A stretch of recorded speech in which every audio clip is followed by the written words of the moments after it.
Assalamualaikum warahmatullahi wabarakatuh. Selamat pagi anak-anak. Bagaimana kabar kalian hari ini? Semoga kalian dalam keadaan sehat dan dalam lindungan Tuhan Yang Maha Esa. Pada hari ini, saya, Bu Nurul Purwandari, dan dua rekan saya, Bapak Gagat Putra Pamungkas dan Ibu Sri Rezeki, akan menyampaikan materi tentang teknologi informasi dan komunikasi. Sebelum kita mulai materi hari ini, jangan lupa untuk berdoa ya anak-anak. Saya akan menyampaikan dua materi, yaitu tentang pengertian dan fungsi tentang teknologi informasi dan komunikasi. Yang pertama, saya akan memaparkan tentang pengertian teknologi informasi dan komunikasi. Ada beberapa pengertian. Yang pertama, TIK merupakan proses dalam menyampaikan informasi melalui pengolahan data yang melibatkan pengiriman dan penerimaan informasi dengan menggunakan simbol tertentu. Yang kedua, TIK merupakan hasil rekayasa manusia dalam melakukan proses penyampaian informasi dan pesan, ide atau gagasan dari satu pihak ke pihak lain dengan cara yang lebih cepat, lebih luas penyebarannya, dan lebih lama penyimpanannya. Yang ketiga, TIK merupakan semua teknologi yang berkaitan dengan peralatan teknis untuk memproses dan menyalurkan suatu informasi. Materi yang selanjutnya yaitu tentang fungsi teknologi informasi dan komunikasi. Ada 6 fungsi dari teknologi informasi dan komunikasi. Yang pertama adalah fungsi capture. TIK memiliki peran sebagai alat untuk menangkap informasi dari berbagai sumber. Dengan begitu, pengguna dapat memilah informasi yang kredibel dan dapat dipercaya. Yang kedua, fungsi processing. Dalam hal ini, TIK dapat berupa gabungan dari beberapa rangkaian aktivitas. Sebagai contoh, komputer menerima input dari scanner, lalu data tersebut diproses, akan keluar menjadi data. Output data bisa berupa tulisan ataupun gambar. Fungsi yang ketiga adalah fungsi generating, yaitu TIK dapat berperan sebagai alat untuk mengelola informasi menjadi lebih terarah, sehingga lebih mudah dimengerti. Misalnya, kita bisa mengolah sebuah angka ataupun data dalam bentuk tabel dan grafik. Fungsi yang keempat adalah storage, di mana dengan teknologi informasi dan komunikasi sebagai alat penyimpanan data atau informasi dalam media tertentu sehingga dapat digunakan sewaktu-waktu. Sebagai contoh, kita bisa menyimpan sebuah data di hard disk ataupun flash disk. Untuk yang seperti sekarang ini, kita bisa menyimpan data secara online, misalnya pada Google Drive ataupun Cloud. Fungsi yang kelima adalah fungsi retrieval. Dengan adanya TIK, maka manusia bisa menelusuri, menyalin, dan membuka kembali data atau informasi lama yang pernah disimpan di sebuah media penyimpanan. Misalnya, pengguna komputer membuka data yang terdapat pada flash disk, atau sekarang kita bisa menyimpan dalam sosial media yang lain, seperti Instagram, Facebook, TikTok, dan lain-lain. Fungsi yang terakhir adalah sebagai fungsi transmission, di mana TIK memiliki fungsi sebagai alat untuk mengirim data atau informasi digital dengan menggunakan perangkat komputer sebagai medianya. Sebagai contoh, mengirimkan sebuah data rekapan dari sebuah komputer ke komputer lainnya dalam suatu jaringan. Untuk materi yang selanjutnya akan dijelaskan oleh Bapak Gagat Putra Pamungkas. Assalamualaikum warahmatullahi wabarakatuh. Salam sejahtera. Semoga kita semua dalam keadaan sehat dan bahagia. Tetap jaga kesehatan, patuhi protokol kesehatan, jalankan 5M. Untuk materi selanjutnya akan Bapak lanjutkan. Ada pepatah, tak kenal maka tak sayang. Oleh sebab itu, sebelumnya supaya kalian semua kenal dengan Bapak, perkenalkan, nama Bapak Gagat Putra Pamungkas, biasa dipanggil dengan Pak Gagat, mengajar bidang studi bahasa Indonesia. Materi selanjutnya tentang manfaat TIK dan sejarah tentang TIK. Kita bahas dahulu tentang manfaat TIK. Manfaat TIK yang pertama itu sarana komunikasi. Cara berkomunikasi antar manusia telah mengalami perubahan dari waktu ke waktu. Bila dulu surat merupakan cara berkomunikasi yang banyak dilakukan, saat ini sarana berkomunikasi sudah menggunakan email, ponsel, dan media sosial. Yang kedua, mempermudah proses belajar.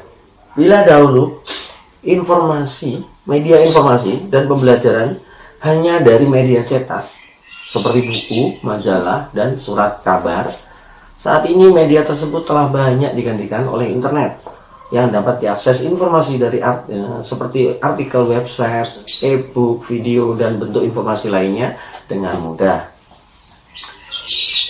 Manfaat yang ketiga, media bertukar informasi. Jadi dengan teknologi informasi dan komunikasi, manusia memiliki kemudahan dalam mengakses informasi, baik melalui perangkat mobile maupun komputer. Selain itu, penggunaan internet pun dapat saling bertukar informasi satu dengan lainnya, sehingga masing-masing orang dapat menambah pengetahuannya. Manfaat berikutnya, menghemat biaya. Teknologi informasi dan komunikasi saat ini mengalami pertumbuhan yang sangat pesat. Berbagai informasi pun dapat diakses secara gratis, dan berkomunikasi dengan orang lain pun menjadi lebih murah dengan menggunakan internet dan perangkat mobile atau komputer. Selanjutnya, manfaat berikutnya meningkatkan produktivitas. Manfaat TIK dalam peningkatan produktivitas sangat dirasa oleh masyarakat secara umum. Sebagai contoh, para pekerja dapat mengirimkan hasil pekerjaan kepada atasannya atau koleganya melalui email dimanapun prosesnya lebih cepat dan aman. Kita lanjutkan materi selanjutnya, yaitu sejarah TIK. Siapa yang tahu dari kalian penemu telepon? Siapa ya? Siapa yang tahu? Oke, yang pertama, temuan telepon oleh Alexander Graham Bell pada tahun 1875. Temuan ini kemudian berkembang menjadi pengadaan jaringan komunikasi dengan kabel yang meliputi seluruh daratan Amerika. Bahkan kemudian diikuti pemasangan kabel komunikasi transatlantik. Jaringan telepon ini merupakan infrastruktur masih pertama yang dibangun oleh manusia untuk komunikasi secara global. Selanjutnya memasuki abad ke-20, tepatnya tahun 1910 sampai 1920. Perkembangan TIK, teknologi informasi dan komunikasi, ditandai dengan sebuah transmisi suara tanpa kabel, yaitu melalui siaran radio AM. Yang pertama, komunikasi suara tanpa kabel ini pun segera berkembang pesat, kemudian diikuti oleh transmisi audiovisual tanpa kabel yang berwujud siaran televisi pada tahun 1940-an. Selanjutnya, komputer elektronik juga sebagai wujud perkembangan TIK, beroperasi pertama kali pada tahun 1943. Lalu diikuti oleh tahapan miniaturisasi komponen elektronik melalui penemuan transistor pada tahun 1947 dan rangkaian terpadu integrated elektronik pada tahun 1957. Perkembangan teknologi informatika yang merupakan cikal bakal TIK saat ini mendapat momen emasnya pada era Perang Dingin. Persaingan iptek antara blok barat dan blok timur justru memacu perkembangan teknologi elektronika lewat upaya miniaturisasi rangkaian elektronik untuk pengendali pesawat ruang angkasa maupun mesin-mesin perang.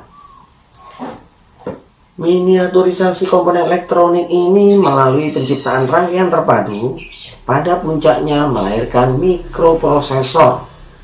Mikroprosesor inilah yang menjadi otak, perangkat keras komputer, dan terus berevolusi sampai dengan sekarang. Nah, itu sedikit materi yang Bapak sampaikan. Untuk materi selanjutnya tentang etika penggunaan TIK dan dampak TIK akan disampaikan oleh Bu Sri Rezeki. Tetap patuhi protokol kesehatan 5M. Semoga kita semua selalu sehat dan bahagia. Assalamualaikum warahmatullahi wabarakatuh. Bismillahirrahmanirrahim. Assalamualaikum warahmatullahi wabarakatuh. Selamat pagi anak-anak. Baiklah, Ibu akan melanjutkan keterangan dari Ibu Nurul Purwandari dan Bapak Gagat Putra Pamungkas. Di sini Ibu Sri Rezeki ke depan akan menemani kalian belajar informatika. Nah, pada kesempatan kali ini Ibu akan memberikan sedikit wawasan tentang bagaimana etika menggunakan TIK, khususnya internet dan media sosial. Yang pertama, etika dalam berkomunikasi. Sebaiknya dalam melakukan komunikasi, kita menggunakan kata-kata yang layak dan sopan pada akun-akun jejaring sosial yang kita miliki. Pergunakan bahasa yang tepat dengan siapa kita berinteraksi. Jadi ketika kalian berinteraksi dengan Bapak Ibu guru terutamanya, tentu harus menggunakan bahasa yang sopan. Tidak seperti bahasa kalian terhadap teman. Nah, itu tolong digarisbawahi ya. Etika dalam berkomunikasi. Kemudian gunakan kata-kata yang baik dan benar. Jangan menggunakan kata yang sedang terkenal tapi tidak memiliki arti, bahkan memiliki konotasi yang negatif. Kemudian yang kedua, hindari penyebaran sara. Sara itu suku, agama, dan ras. Jadi jangan membahas mengenai ketiga hal tersebut. Kemudian hindari juga pornografi dan aksi kekerasan. Kita dilarang untuk menyebarkan informasi terkait suku, agama, dan ras dan pornografi di jejaring sosial. Jadi kalau kamu upload foto, tolong dipastikan fotonya itu foto yang sopan, tidak dalam keadaan baju yang terbuka, masih mengikuti kaidah kerapian secara layak ya. Kemudian kalau ada temanmu yang ngepost sesuatu yang tidak bagus terkait dengan pornografi misalkan, jangan diteruskan, karena ketika itu diproses maka yang meneruskan juga akan terkena imbasnya. Kemudian sebarkanlah hal-hal yang berguna yang tidak menyebabkan konflik antara sesama pada suatu jejaring tersebut. Jadi kalau ada fitnah-fitnah, ada seperti provokasi, nah itu tolong jangan diteruskan. Kalau kamu dapat ya cukup hapus saja ya, jangan diteruskan. Kemudian hindari mengunggah foto-foto kekerasan seperti foto korban kekerasan, korban kecelakaan lalu lintas maupun foto kekerasan lainnya. Ketika misalkan kamu sedang berjalan, ketemu ada kecelakaan, nah ini sedang menjadi fenomena saat ini, bukannya kita membantu tapi keburu kita mengambil foto kemudian menguploadnya di media sosial. Nah ini tolong jangan kamu lakukan. Kalaupun kamu mendapat postingan dari temanmu atau dari sebuah grup tentang gambar tentang kecelakaan atau kekerasan, tolong juga itu dihapus, jangan diteruskan ya. Jadi itu etikanya. Kemudian yang ketiga adalah periksa kebenaran berita. Ketika kamu mendapatkan sebuah berita, informasi apapun itu bentuknya, tolong diklarifikasi apakah berita itu benar sebelum kamu meneruskan ke orang lain ya. Jadi pengguna jejaring sosial dituntut untuk cerdas dalam menangkap sebuah informasi. Bila ingin ikut menyebarkan informasi tersebut, ada baiknya kita melakukan cross-check akan kebenaran informasi itu terlebih dahulu. Lebih bagus ya kalau nggak penting nggak usah diteruskan ya. Kemudian yang keempat, menghargai hasil karya orang lain. Saat menyebarkan informasi, baik berupa tulisan, foto, atau video milik orang lain, ada baiknya kita mencantumkan sumber informasi sebagai bentuk penghargaan untuk hasil karya seseorang tersebut. Jadi kalau kamu misalkan pakai backsoundnya dari mana tuh ya dituliskan sumbernya ya. Kemudian yang kelima, jangan terlalu mengumbar informasi pribadi Anda. Dalam menggunakan jejaring sosial, ada baiknya kita sebagai pengguna harus bijak dalam menginformasikan privasi atau kehidupan pribadi. Jangan mengumbar hal-hal pribadi jejaring sosial, apalagi sesuatu yang sensitif dan sangat pribadi. Apa contohnya? Misalkan nomor telepon, alamat rumah, nomor rekening, nah, kemudian ciri-ciri kita dan sebagainya. Karena itu bisa dipakai oleh orang lain untuk hal yang negatif tanpa kita ketahui, tanpa kita sadari. Berikutnya, dampak positif TIK. Nah, di bidang pendidikan, TIK itu dimanfaatkan untuk e-learning. Seperti saat ini, kondisi pandemi, maka kita belajar menggunakan sarana TIK. Entah itu lewat WhatsApp group, lewat Google Classroom, maupun lewat Zoom. Kemudian, keuntungan yang lain adalah paperless. Dengan adanya TIK, maka kertas semakin dikesampingkan. Kita semakin sedikit menggunakan kertas, data bisa ditransfer lewat flash disk dan sebagainya. Kemudian yang ketiga, kita bisa berbagi jaringan. Ketika kita bisa berbagi jaringan, maka kita akan menghemat alat yang lain. Misalkan kalau dulu satu komputer satu printer, maka sekarang cukup beberapa komputer satu printer.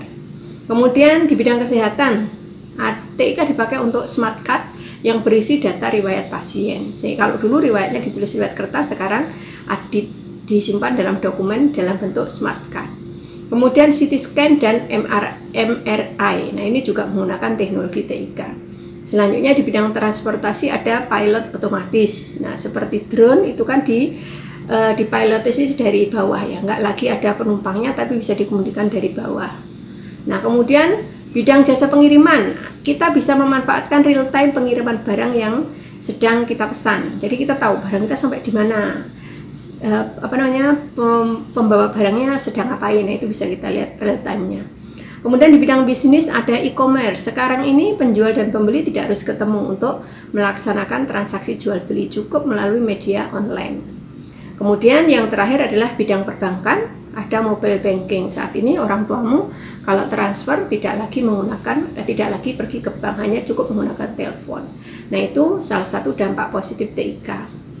Nah, kemudian yang terakhir adalah dampak negatif. Dampak negatif TIK diantaranya pelanggaran hak cipta. Ketika kita menggunakan sebuah karya tanpa kita menuliskan sumber karya tersebut, itu kita sudah dianggap melanggar hak cipta seseorang.